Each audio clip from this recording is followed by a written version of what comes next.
My name is Veronica, and at 59, I thought I had it all figured out.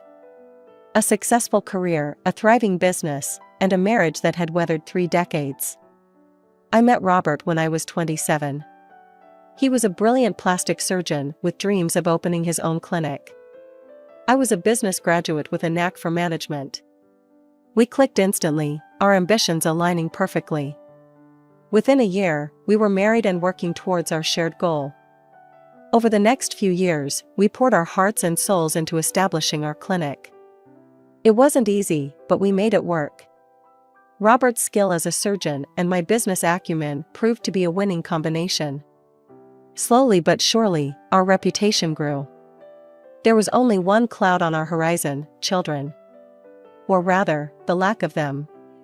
After 2 years of trying, we discovered Robert had fertility issues. The news hit him hard.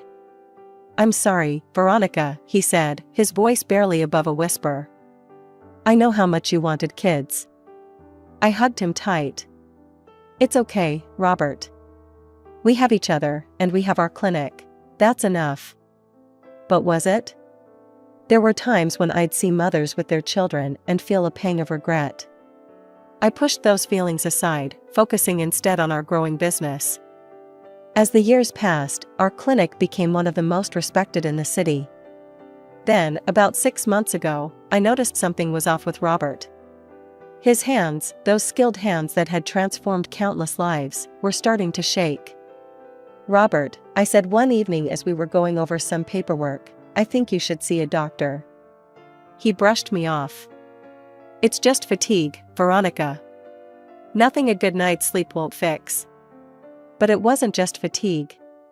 The tremors were becoming more frequent, more noticeable. I urged him to get checked out, to consider stepping back from surgeries and focus on administrative work. He wouldn't hear of it. Despite my concerns about Robert's health, we continued to push forward with our plans for the clinic. We needed to upgrade our equipment, expand our services. It would require a significant investment, more than we could manage on our own. That's when I started reaching out to potential investors. It was a long process, filled with meetings, presentations, and negotiations. But finally, after months of work, we had a deal. The day the funds hit our account, I felt a surge of triumph. This was it, the next big step for our clinic. I decided to surprise Robert with the news over lunch. I ordered his favorites from that little Italian place down the street and set everything up in my office. The door opened, and Robert walked in. He looked tired, but his eyes lit up when he saw the spread. "What's all this?" he asked, a smile playing on his lips. I grinned back. "I have some news. The investors came through. The money's in our account. We can order that new equipment we've been eyeing." For a moment, Robert's face lit up with the boyish enthusiasm I'd fallen in love with all those years ago. He swept me into a hug, laughing. "That's fantastic, Veronica. You're amazing, you know that?" I basked in his praise, feeling like we were back on solid ground. Then he pulled back, a mischievous glint in his eye. "I have a surprise for you too," he said. "I want you to meet someone." I raised an eyebrow, curiosity piqued. "Oh? A new client?" He shook his head, a strange smile playing on his lips. "Not exactly. She's our new nurse." Before I could process this information, the door swung open, and in walked a young woman. She couldn't have been more than 22, with long blonde hair, pouty lips, and a figure that screamed recent work done. She flashed a dazzling smile at Robert before turning her gaze to me. "Hi, I'm Ella," she chirped, her voice syrupy sweet. "It's so nice to meet you, Mrs. Henderson." I blinked, taken aback. "I'm sorry, but I don't recall us hiring a new nurse. Especially one so young." Robert cleared his throat. "Well, that's the surprise. Ella here is eager to join our team. She's just completed her nursing courses." "Courses?" I echoed, my eyes narrowing. "Not a full nursing degree?" Ella's smile faltered slightly. "Well, not yet. But I'm a quick learner. And Dr. Henderson says he'll teach me everything I need to know. I turned to Robert, disbelief etched on my face. Can I speak with you privately for a moment? We stepped out into the hallway, leaving Ella in my office. As soon as the door closed, I rounded on Robert. What the hell are you thinking? I hissed. We can't hire someone with no experience, especially not in a medical setting. Robert had the decency to look sheepish. Look, I know it's unorthodox, but Ella is bright and eager to learn. She was a patient of mine, breast augmentation, and she was so impressed with our work that she wanted to be part of it. I felt my blood pressure rising. Robert, this is a professional medical facility, not a fan club. We can't just hire someone because they like their boob job. His face hardened. Keep your voice down. I've made my decision. Ella starts next week. I took a deep breath, trying to calm myself. If you hire her, I won't work with her. It's me or her, Robert. I expected him to back down, to realize how ridiculous this whole situation was. Instead, his next words hit me like a slap in the face. Then I guess you should pack your things, Veronica. For a moment, I couldn't breathe. 32 years of marriage, of building a life and a business together, and he was choosing this girl over me? Without another word, I turned and walked back into my office. Ella was still there, examining her reflection in the window. Well, I said, my voice tight. It seems congratulations are in order. The job is yours. I grabbed my purse and coat. As I walked out of the clinic, I could feel their eyes on me, Robert's conflicted, Ella's triumphant. I held my head high, refusing to let them see how shaken I was. The days following my confrontation with Robert at the clinic dragged on endlessly. Surely, I thought, Robert would come to his senses. He'd realize he needed me, not just as his wife, but as the backbone of our business.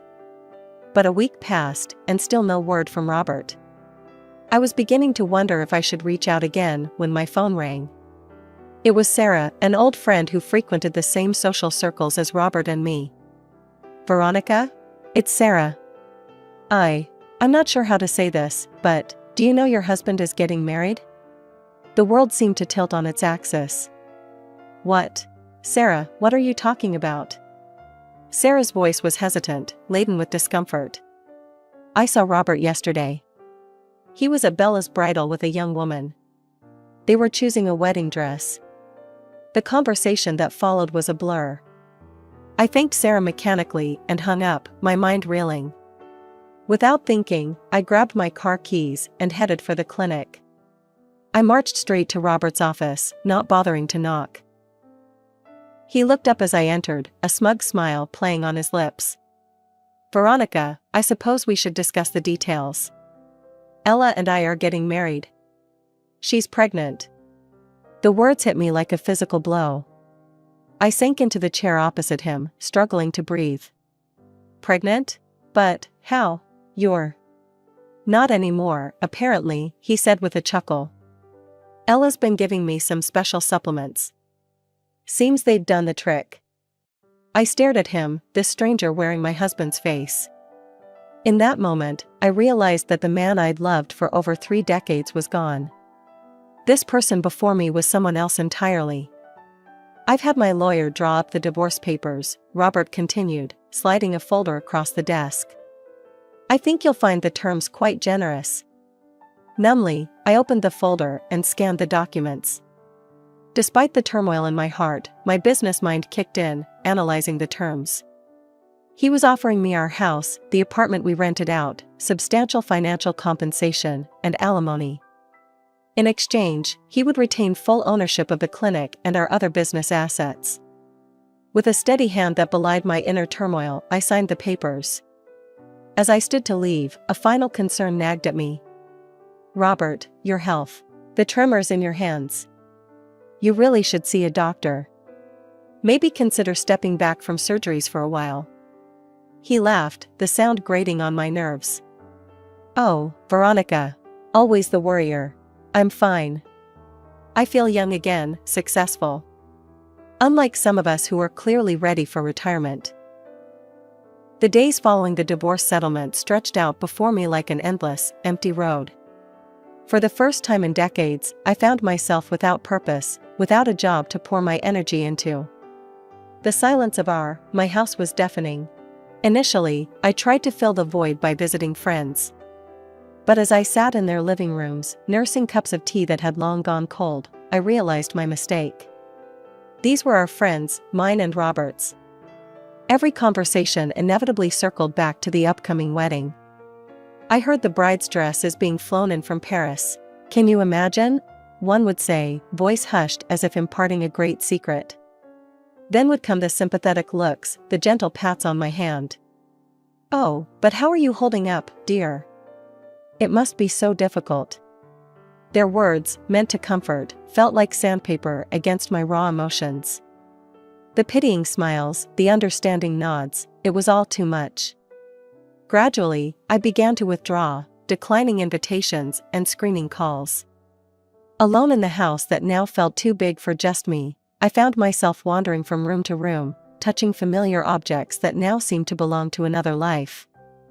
In the study, my eyes fell on an old easel tucked away in the corner, gathering dust. Painting. I used to love it, before the clinic consumed all my time and energy. On a whim, I pulled out the easel, found some old canvases and paints, and set up by the large bay window in the living room. 2 months slipped by in this fashion. I was by no means healed, but I was coping. Then came the call that would change everything once again. Ms. Henderson? This is Dr. Emily Chen from Radiant Transformations Clinic. I hope I'm not disturbing you. I recognized the name. Radiant Transformations was Robert's main competitor in the city. Not at all, Dr. Chen. How can I help you?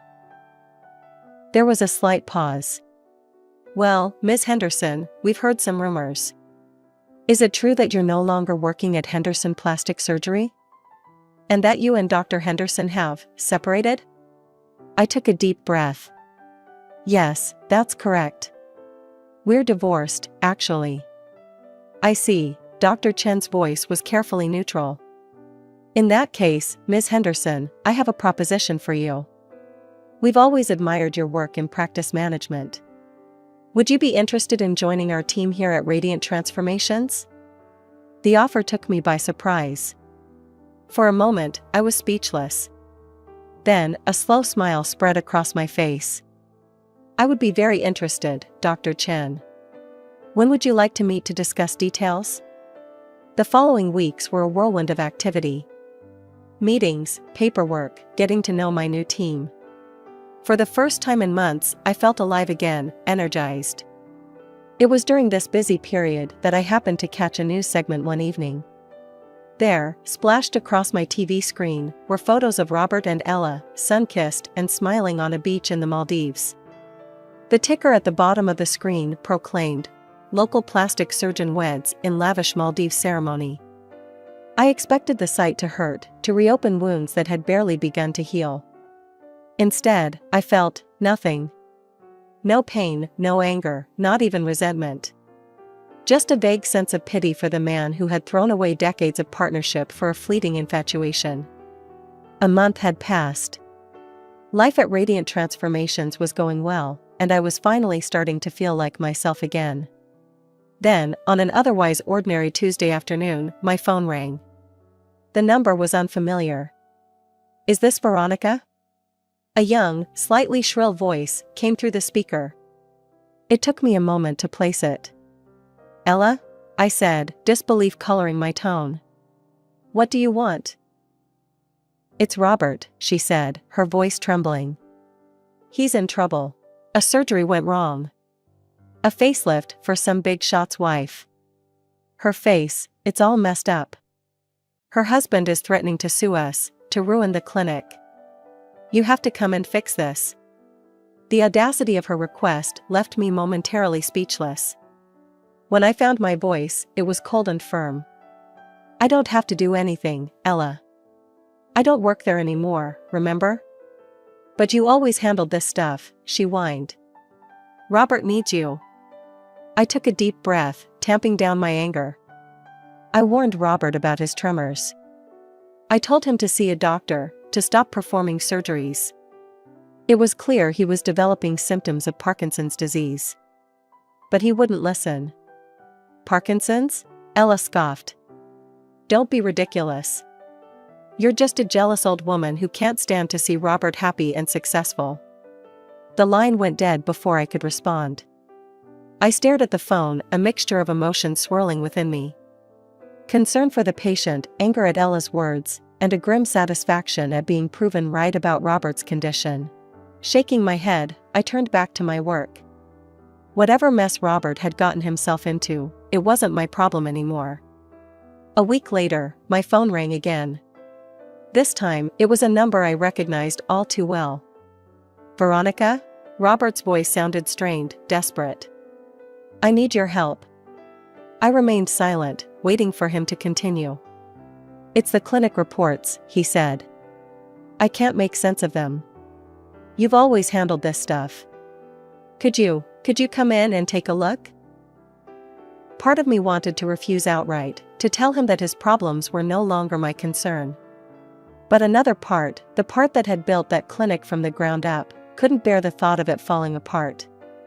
Fine, I said curtly. I'll be there in an hour. Robert looked haggard, with dark circles under his eyes and a pallor to his skin that spoke of sleepless nights. But what caught my attention were his hands, trembling visibly as he shuffled papers on his desk. As I pored over the documents, a grim picture began to emerge. The clinic's finances were in disarray. But more alarmingly, there was a glaring discrepancy in the accounts. Robert, I said slowly, looking up at him. What happened to the money from the investors? The funds for the new equipment? He wouldn't meet my eyes. I had to use it for other things. Other things? I pressed, my voice hardening. Like your wedding? My divorce settlement? Robert's face crumpled. I thought I could make it back quickly. If I just did a few more high-profile surgeries. Like the one that went wrong? I said, the pieces falling into place. Robert, this is serious. This is misuse of funds. The investors could sue you for this. I know, he exploded, his trembling hands sending papers flying. And now with this botched surgery. Veronica, I'm ruined. They're going to take everything. As I stood there, reports in hand, the office door swung open. Ella sauntered in, her face a mask of haughty disdain that faltered slightly when she saw me. My eyes instinctively dropped to her midsection, and I frowned. Weren't you supposed to be pregnant?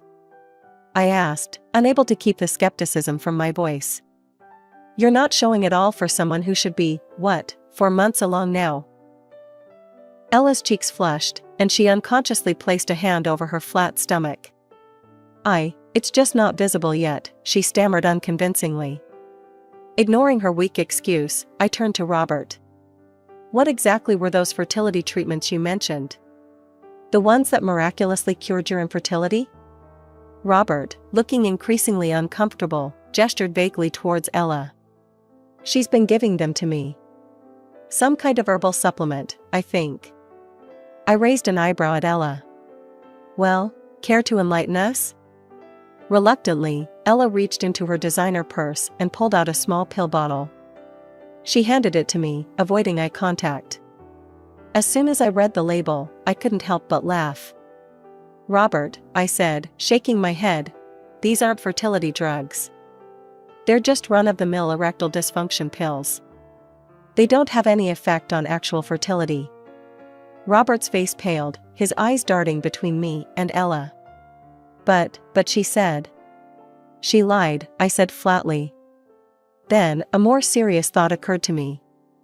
Robert, you shouldn't be taking these, especially not with your condition. They can exacerbate the symptoms of Parkinson's disease. They might even be speeding up its progression. The color drained from Robert's face as the implications of my words sank in. He opened his mouth, likely to berate Ella, when his phone rang. The caller ID showed it was his lawyer. Robert answered, his voice shaky. Hello? Yes, this is Dr. Henderson. As he listened, I watched the last vestiges of color leave his face. His free hand, already trembling, began to shake so violently that he had to set it on the desk to steady it. I see, he said weakly. Yes, I understand. Thank you for letting me know. He ended the call and sat there, staring blankly at the phone in his hand. Robert? I prompted after a moment of heavy silence. What is it? He looked up at me, his eyes filled with a mixture of fear and desperation that I'd never seen before. It's the investors, he said, his voice barely above a whisper. They want to conduct a full audit of the clinic. They're specifically interested in how their funds for the new equipment were spent. The silence that followed the lawyer's call was deafening. I could almost hear the gears turning in Robert's head as he desperately searched for a way out of this mess. Suddenly, he looked up at me, his eyes wild with desperation. Veronica, he said, his voice trembling. I need your help. The house, or the apartment, could you sign them over to me? I could sell them, pay back the investors, and save the clinic. I stared at him, incredulous. Are you serious, Robert? You want me to give you the only things I have left after our divorce? Please, he begged, his facade of confidence completely shattered. If you don't help me, I'll lose everything. The clinic, my reputation. I'll have nothing left. I felt a surge of anger rising within me. And whose fault is that, Robert? You're the one who cheated. You're the one who threw away 32 years of marriage for a pretty young thing who batted her eyelashes at you. You made your bed, now lie in it. Ella, who had been uncharacteristically quiet, suddenly piped up. Wait a minute, she said, her eyes narrowing as she looked at Robert. Are you saying you're broke? That there's no money left? Robert turned to her, desperation evident in every line of his face. It's just temporary, sweetheart. We'll get through this together, raise our baby. Ella's laugh cut through his words like a knife. It was a cold, contemptuous sound that made even me flinch. Baby, she sneered. There is no baby, you fool. I made it all up. I thought you were loaded, that I'd be set for life. But you're just a washed-up old man who can't even keep his own clinic afloat.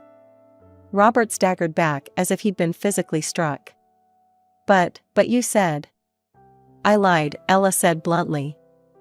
And now, I want a divorce. I'll be taking half of everything, including this precious clinic of yours. I couldn't help it, I laughed. Both Robert and Ella turned to look at me, shocked by my outburst. Oh, honey, I said, shaking my head at Ella. The only thing you two will be sharing is debt and legal fees. There's nothing left to take. Robert slumped into his chair, looking utterly defeated. Ella's face contorted with rage as the reality of the situation sank in. I'd seen enough. Without another word, I gathered my things and headed for the door. Behind me, I could hear Ella's shrill voice rising in anger, Robert's pleading responses, but I didn't look back. As I walked to my car, my phone buzzed with a message from Dr. Chen at Radiant Transformations. There was a new project she wanted my input on, something that could potentially revolutionize our approach to patient care. Weeks passed, and I threw myself into my work at Radiant Transformations. The new project was challenging and rewarding, allowing me to apply my years of experience in innovative ways. I was so engrossed in my new life that I barely thought about Robert or the old clinic anymore. Then one evening, as I was unwinding with a glass of wine and the evening news, a familiar name caught my attention. The renowned plastic surgeon Dr. Robert Henderson has been sued for medical negligence and deliberate concealment of illness, the anchor announced. I sat up straighter, my wine forgotten as I listened intently. The story unfolded like a tragic play. Robert had been forced to pay substantial financial compensation to the patient whose facelift he had botched. Worse still, the medical board had revoked his license to practice, citing his failure to disclose his Parkinson's diagnosis as a grave breach of professional ethics. As the days went by, more news trickled in. The once prestigious Henderson Plastic Surgery Clinic was hemorrhaging clients. Its reputation, built over decades of hard work, was in tatters. Then came the final blow. The investors, upon discovering the misuse of their funds, sued the clinic. Robert, drowning in debt and legal troubles, had no choice but to sell the clinic to pay off his debts and settle the claims against him. I felt a complex mix of emotions: sadness for the downfall of something I had helped build, anger at Robert's recklessness, and a strange sense of vindication. But mostly, I felt relief that I was no longer entangled in that mess. A few days later, Dr. Chen called me into her office. Her expression was unreadable as I took a seat across from her. "Veronica," she began, "I have some news that might interest you. Radiant Transformations has just acquired a new property." I raised an eyebrow, curious. "Oh?" She smiled. "We've purchased the Henderson Plastic Surgery Clinic." For a moment, I was speechless. Of all the potential buyers, I never imagined it would be Radiant Transformations. "I see," I managed to say. "That's unexpected." Dr. Chen leaned forward, her eyes twinkling. "Here's the thing, Veronica. We need someone to manage this new acquisition.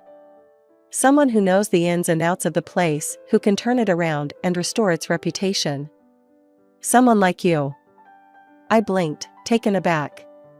"Me? But You built that clinic from the ground up," Dr. Chen said softly. "Who better to breathe new life into it?" As her words sank in, I felt a surge of emotions. Fear, excitement, nostalgia, determination, they all swirled within me. But above all, I felt a sense of coming full circle. "I'd be honored," I heard myself say. The next few weeks were a whirlwind of activity. Walking back into the clinic that had been my second home for so many years was surreal. There were new challenges, of course, rebuilding the clinic's reputation, reassuring old clients, and integrating with Radiant Transformation systems. But with each passing day, I felt more and more in my element. One evening, as I was locking up the clinic, I paused to look at the new sign above the door. "Radiant Transformations at Henderson," it read. A perfect blend of old and new, just like me. As I drove home, I couldn't help but marvel at the twists and turns my life had taken. A year ago, I had been cast aside, feeling lost and betrayed. Now, I was back where I belonged, stronger and wiser for the experience. My phone buzzed with a message from a friend, inviting me to join a group for a painting class over the weekend. I smiled, realizing I now had the time and freedom to pursue such pleasures. Life wasn't perfect, but it was good. I was happy, truly happy, for the first time in a long while. As I pulled into my driveway, I felt a deep sense of contentment wash over me.